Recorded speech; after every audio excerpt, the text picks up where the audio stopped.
ఓం నమో వెంకటేశాయ. నన్ను జర్నలిస్టు మూర్తి గారు 2017లో మహా టీవీలో ఉన్నప్పుడు నా మీద దాడి చేయడం ప్రారంభించినారు. నన్ను మ్యాక్సిమం నాశనం చేయడానికి తీవ్రమైనటువంటి ప్రయత్నాలు చేసినారు. అప్పుడు వాళ్ళు అడిగినటువంటి డబ్బులు నేను ఇవ్వలేదు. ఇవ్వకపోవడం వల్ల చాలా రోజుల తర్వాత గత 8 నెలల నుండి తిరిగి నా మీద జర్నలిస్టు మూర్తి గారి ఆధ్వర్యంలో, వాళ్ళ టీం ఆధ్వర్యంలో దాడులు ప్రారంభించడం జరిగింది.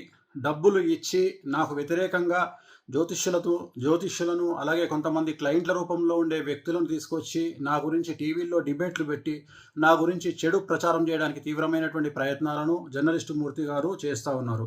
సో ఎంతోమంది కష్టాల బాధల నుండి తొలగించిన నాకు చివరికి నేనే ఒక ఆత్మహత్య చేసుకునేటువంటి మానసికమైన స్థైర్యాన్ని కోల్పోయిన స్థితికి నేను వెళ్ళడం జరిగింది. సో చాలా చాలా చాలా చాలా గత 8 నెలల నుండి సుమారు 15 కేజీల బరువు తగ్గిపోవడం జరిగింది. సో ఇదంతటికి కారణం ఒక వీడియోని మీకు చూపిద్దాం అనుకుంటున్నా. ఆడియో వినాలని కోరుకుంటున్నాను. నువ్వు నాకు మెసేజ్ చేశాక నేను మళ్ళీ మెసేజ్ చేశాను, like you want me to wait అది ఇది అని చెప్తే లేదు ఇక్కడ ఇంకా లేట్ అయ్యేలా ఉంది, ఇది అలా సింపుల్గా కూర్చొని మాట్లాడుకునే మ్యాటర్ కాదు కదా, మళ్ళీ అందులో ఇంకా ఎందుకు రిస్క్ ఫోన్లో మాట్లాడడం అన్నట్టు నేనైతే మెసేజ్ పాస్ చేశానమ్మా. ఏమన్నాడంటే 5 లక్షల, సరిగ్గా విన్నావా, 50 లక్షల, 5 లక్షల, 5 కోట్ల, 5 అన్న ఫిగర్ నువ్వు ఒకటే చెప్తున్నావు అంటే నేనన్నా, నేను కూడా షాక్ తిన్నాను. 5 అని అన్నాను, గుర్తుందా నీకు? 5 అని చెప్పేసి నువ్వంటున్నావు సిఆర్ అని, నేనంత ఎక్స్పెక్ట్ చేయలేదు 5 సిఆర్ అని. నేను బయటకు రాగానే ఏమన్నాను, అంత అయితే అఫోర్డ్ చేయలేడు అని చెప్పానా? అమర్ ఒక్కటి చెప్పనా, ఈ సోషల్ మీడియా ఈ పోస్టుల కోసం ఆ కోసం ఆయన లైఫ్ స్టైల్ ఏదో బయట పెట్టుకుంటాడు, కానీ అయినది ఇంటర్నల్ గా లైఫ్ స్టైల్ ఏందో నాకు తెలుసు. ఇప్పుడు ఆయన ఎంత బ్రాండెడ్లు వాడి ఎంత షో ఆఫ్ చేసుకున్నా కూడా లోపల లైఫ్ ఏంటిదన్న నాకు తెలుసు కదా. 5 కోట్లు ఎక్కడి నుండి తెచ్చిస్తాడు అమర్? నేను అన్నాను అప్పుడే, నాకు తెలిసి ఇది వర్కౌట్ కాకపోవచ్చు అని చెప్పి. అది మ్యాటర్. అదేనా చెప్పేస్తే మనం చెప్పేద్దాం, ఏముందా ఇప్పుడు అంటే మనం ఇంకా ఆయన నుండి మనం ఎలాంటి ఇన్ఫర్మేషన్ వినలేదు కాబట్టి నేనేమంటున్నానంటే, ఆయన ఎవరో ఉన్నారు కదా, అబ్బా నాకు ఆయన పేరే నాకు రావట్లేదు, కల్లేరు రాజేషా ఎవడ చెప్పావు, సారీ వాడు వీడు అంటున్నాను, సారీ. సో ఆయనకి ఈ మెసేజ్ పాస్ చేయలేమా మనము? అంటే అదే వాళ్ళ చిన్నాన్న గారు కొంచెం సీరియస్ ఉన్నారంట, తనతో ఇంకా ప్రశాంతంగా మాట్లాడలేదు. నేననేది ఏంటంటే, ఓకే ఇవన్నీ ఓకే గానీ మనము ఇది తెలియకుండా అది గెలికేసి ఇప్పుడు వదిలేసామంటే వాళ్ళు చాలా ప్రెస్టీజ్ తీసుకుంటారు. అది నేను ఇంకా గట్టిగా ఇది అవుతారు. ఇలా టైం వేస్ట్ చేసి నన్ను ఇచ్చేసి వచ్చి కూర్చొని బేరం కొట్టకుండా ఇచ్చేసి ఇప్పుడు మేము చేయలేము, ఏం చేసుకుంటావు చేసుకోండి అన్నట్టుగా మాట్లాడతారు. నాకు తెలుసు, నాకు అర్థమైంది ఆ పాయింట్. అందుకే అది అంటున్నా, మళ్ళీ మనం అది పాపం మన హెల్ప్ చేయబోయి ఇంకా దాన్ని ఇరకాటంలో పెట్టలేం కదా అని నేనేమంటానంటే, ఇప్పుడు సార్ వాళ్ళంతా ఇది కాదంట, వాళ్ళకంత ఇది లేదంట, 5 కోట్లు అయితే అఫోర్డ్ చేయలేడు. ఒక మాట చెప్పడానికైనా అది అనేది అంటుంది. వాళ్ళంతా అడుగుతున్నారు, వాళ్ళ ఎక్స్పెక్టేషన్ అది, నువ్వు చేయగలిగింది ఎంత, నువ్వు చెప్తే. ఇప్పుడు నాకు అర్థం కాని పాయింట్ ఏంటంటే, అయిపోతుంది ఆ కంఫర్ట్ జోన్ ఏంటి అని చెప్తే అయిపోతుంది. ఇప్పుడు ఆయన 5 కోట్లు అన్నప్పుడు అమర్ ఒక మాట నేను చెప్పనా, ఇప్పుడు అక్కడ ఆయన ఇచ్చిన ఏమంటారు 5 కోట్లు అనే ఫిగర్ ఆయన ఇచ్చాడు. ఇప్పుడు వేణుస్వామి కూడా నన్ను నమ్మాలి కదా, 5 కోట్లు ఏ లెక్కలో అడిగారు అసలు అన్నట్టు. అంటే నేను నీకు మనలో మన మాట, నేను నీకు యాజ్ అ ఫ్రెండ్గా నేను నీకు చెప్తున్నాను, రేపు ఆయన కూడా నన్ను 5 కోట్లు దేనికోసం డిమాండ్ చేశారు అని అడిగితే నాకు ఎక్స్ప్లెనేషన్ లేదు ఇక్కడ. నీకు అర్థమైందా నా పాయింట్? ఆయన నా మాటని నమ్ముతాడా అనే క్వశ్చన్ మార్క్ లో నేను ఉన్నాను. ఆ ఫిగర్ వినగానే చూసావుగా నా మైండ్ అంతా బ్లాక్ అయిపోయింది బయటకు రాగానే. సో ఇప్పుడు దీన్ని మనం ఏం చేద్దాము? నేను అదే అంటుంది. ఇప్పుడు వాళ్ళు అడిగారంటే ఆయన చెప్పే రీజన్స్ ఏంటంటే, చెప్పాడు కదా చాలా చిక్కుముళ్ళు ఉన్నాయి, వీటన్నిటిని చేయాలి, ఇప్పుడు ఓనర్స్ ఇచ్చుకోవాలి. అంటే ఇందులో బిఆర్ నాయుడు గారికి, ఇందులో ప్రేమకి రాంబాబు గారికి కూడా పోతుందా? అందరికి వెళ్తుంది. మూర్తి అందరికి, మూర్తి, ప్రేమ, అబ్బో అట్లా అంతా వీళ్ళంతా కనెక్ట్ అయ్యారు. అదే వీళ్ళంతా కనెక్ట్ అంటున్నాను. అయ్యి ఉమ్మడిగా ఆయన్ని అందరు కలిసి వేణుస్వామి గారి మీద దాడి చేద్దాం అనేది వీళ్ళ ఇది ఇట్లా పెట్టుకున్నారు. అది నేను అంటుంది. ఓ అంత పెద్ద మంది అందుకే అన్నట్టు చూసావు సో మనీ ఇవి ఉన్నాయండి, చిక్కుముళ్ళు ఉన్నాయి దీంట్లో, ఇవన్నీ తిప్పుకుంటూ రావాలి, ఇవన్నీ చేసుకుంటూ రావాలి అని. అది అది ఆయన ఏం చేశాడు, మనలో మన మాట ఇప్పుడు జస్ట్ మనలో మన మాట 5 కోట్లు అయితే ఆయన ఆఫర్ చేయలేడు అంటే ఆయన దగ్గర అంత లేదు. ఎందుకంటే నేను చూసాను కాబట్టి నేను నీకు పర్సనల్ గా చెప్తున్నాను. ఆయన లైఫ్ స్టైల్ అంత కాదు. ఎందుకంటే నేను దగ్గర నుండి చూస్తున్నాను కాబట్టి నాకు తెలుసు. ఇది కాకుండా నెక్స్ట్ ఆప్షన్ ఏముంది ఇప్పుడు? ఈయన ఒకవేళ ఇలా సెటిల్మెంట్ చేసుకోకపోతే లేదండి నేను ఏదో 50 లక్షల కంటే ఇచ్చుకోలేను, లేదా నేను 1 కోటి రూపాయల కంటే ఇవ్వలేను అని ఏదైనా ఒక మాట చెప్తే నేనేమంటానంటే మనకేం వద్దు, నువ్వు వద్దు, నేను ఇన్వాల్వ్ అవుతాను అనేది వాళ్ళకు మాట చెప్పేసాం అనుకో, వాళ్ళకంత ఇదే లేదంటలేని ఆయన అఫోర్డ్ చేయలేడంట, ఇది ఆయన రేంజ్ అయితే ఇది, దీంట్లో అయితే ఏమన్నా మీరు చేయగలుగుతారంటే కూర్చుందామండి అని చెప్పేసి మనం స్కిప్ అయిపోవచ్చు. నేను అంటే అది నేను అందుకే ఆయన్ని చెప్పమను నాకు ఇదే కావాలి చేయగలను.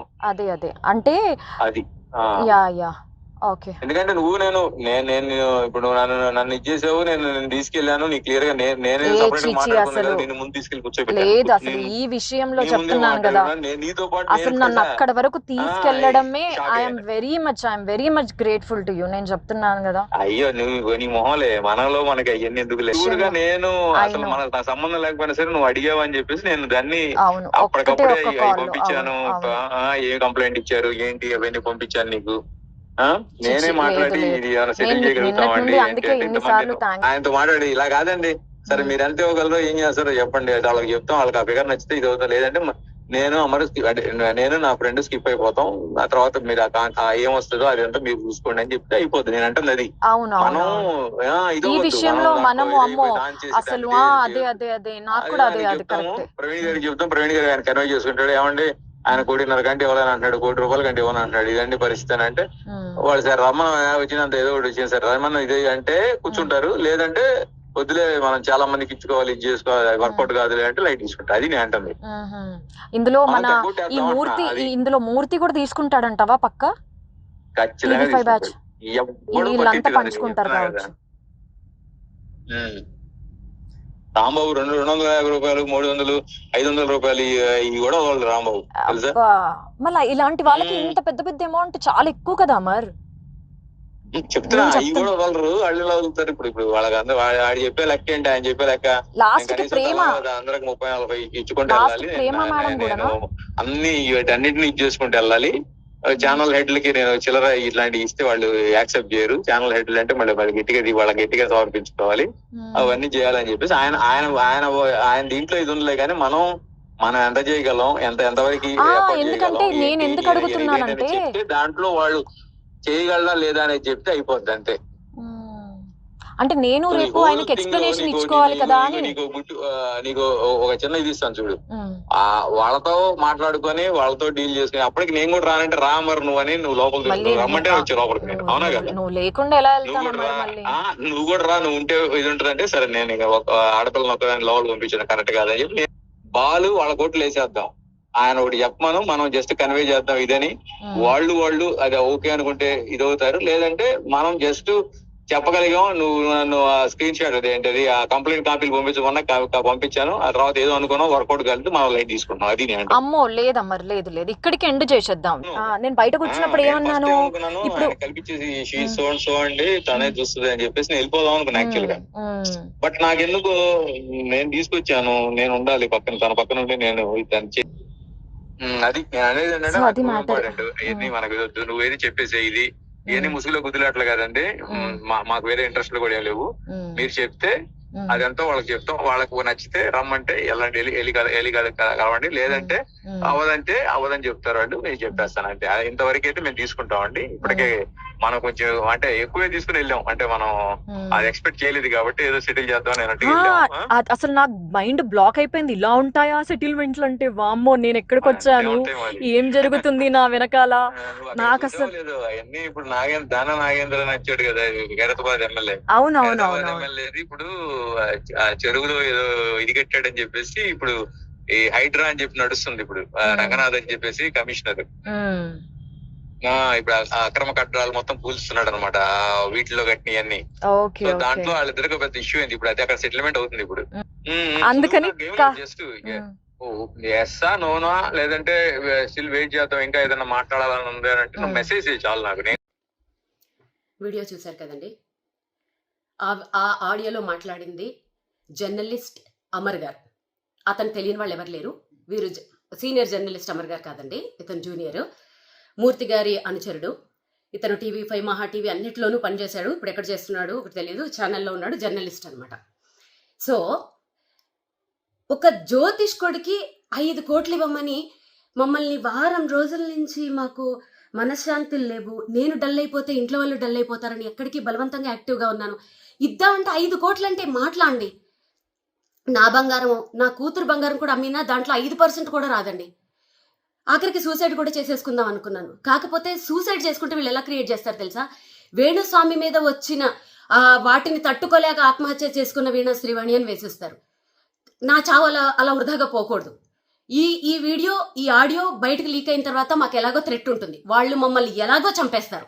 ఆ చంపేసేదేదో వీళ్ళు ఇలాంటి వాళ్ళు అని బయట పెట్టి ఇంకెవరు మా వల్ల ఒక ఇద్దరైనా సరే ఈ బ్లాక్ మెయిల్స్ దీంట్లోంచి, ఇది ఇండైరెక్ట్ మర్డర్ అండి. ఇండైరెక్ట్ మర్డర్ తెలుసా? 5 కోట్లు కట్టలేక పరువు కోసము చచ్చిపోతే ఎవరండి బాధ్యులు? ఎవరు బాధ్యులు? దీంట్లో నాకు విచిత్రమైన విషయం ఏంటంటే, ప్రేమ గారు అంత డీసెంట్ జర్నలిస్ట్, ఒక ఆడపిల్ల అమరు చెప్తున్నాడు చూడండి, దాంట్లో ప్రేమకు కూడా వాటా ఉంది. రాంబాబు గారు, TV5 రాంబాబు గారు ప్రతిరోజు నాకు మెసేజ్ పెడతాడు, ఆయనకు కూడా వాటా ఉంది, ఇంకెవరెవరికో వాటాలు ఉన్నాయి అని చెప్తుంటే నా ఫ్యూజులు ఎగిరిపోయాయండి. పెట్టుకోండి, ఇంకేమన్నా పెట్టుకోండి, మేము ఇంకా ఏమీ చెయ్యలేము.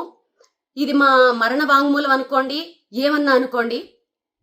వీళ్ళు మానసికంగా కూడా, వీళ్ళకి ఎన్ని ఫేక్ అకౌంట్లు ఉన్నాయో తెలియదు కానీ, నేను మొన్న జర్నలిస్టుల మీద పెట్టిన వీడియో కింద ఎన్ని ఫేక్ మెసేజ్లు, ఒక 100 వాళ్ళు ఫేక్ పెడితే ఒరిజినల్ వాళ్ళైనా కొంచెం అవుతారు కదండి, వాళ్ళు కూడా పెడతారు. మెసేజ్లతో కూడా నన్ను హింసించేశారు. అసలు నేను ఎప్పుడు నా మ్యూజిక్ వరల్డ్ నుంచి బయటికి రావడం మీరు ఎప్పుడైనా చూసారా? ఎందుకు వచ్చారో అని అడుగుతున్నారు. ఇప్పుడు ఆడియో అర్థమైందా? మా దగ్గర ఇంకా చాలా సాక్ష్యాలు ఉన్నాయి.